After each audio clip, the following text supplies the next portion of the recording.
Hey guys, it's Pastor Adam. There are some great things happening in the life of our church here at D1 NAS, and we have some life change stories that we would like to share with you. We are D1 NAS, and we are on mission. Enjoy.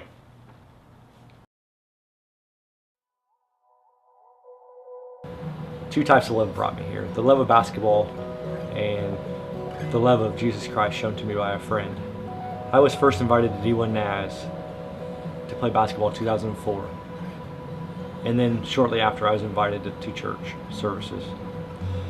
I have been on again and off again with church since then. Things changed on November 30th when I accepted the Lord into my life.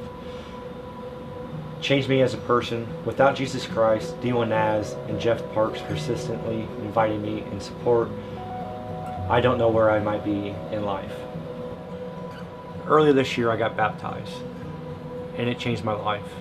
On a Tuesday night, an old friend of mine came and learned that I got baptized, and on that night he asked me about changing the way we play basketball on Tuesday nights and Sundays.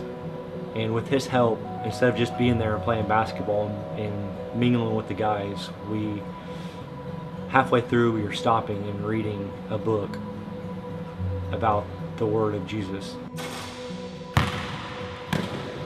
There's a lot of opportunities at D1 NAS, and that's why I love my church.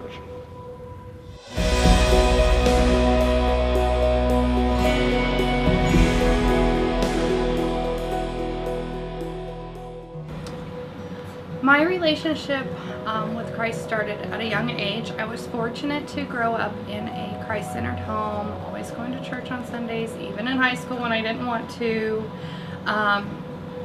But it really kicked in. I mean, I got baptized at the age of 9 and kind of fell through the cracks, so say, and I really didn't put it into motion. There was actually one point that I actually left.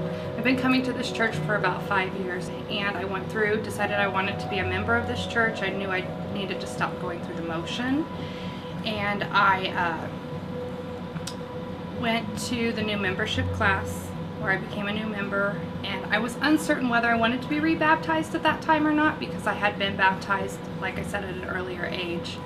But something just hit me one Sunday, and I went up to the altar, and all I have to say was God moving. I mean, that was the only Sunday I didn't do my hair, and there I was stopped by a stoplight, and I was just determined whether I was late or not. I was going, and it was just such a pull to the altar that I completely, I think the message was on kenosis, completely emptying, and I felt like I had done it that day. And after that experience, then I knew I wanted to get rebaptized.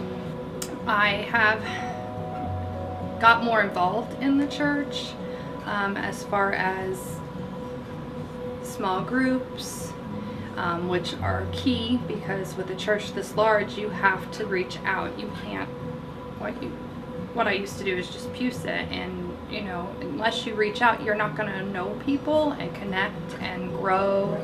It's just wonderful. Just the feeling that you get to grow spiritually and have a family, a church family.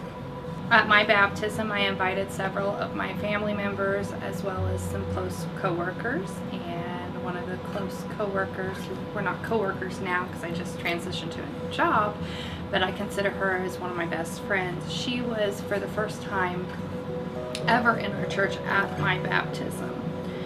She taped it for me, took pictures, bawled like a baby, which was so sweet, because I'll probably be doing the same thing, because now that she has seen that transition in my life, she started coming here after then, and we've been in small groups together and Bible studies together, and now she has made the decision not only to join the church as she did a couple weeks ago, but to be getting baptized this Sunday. And it's been really cool to see God working not only in my life, but her and us being on a journey together. And that's why I love my church.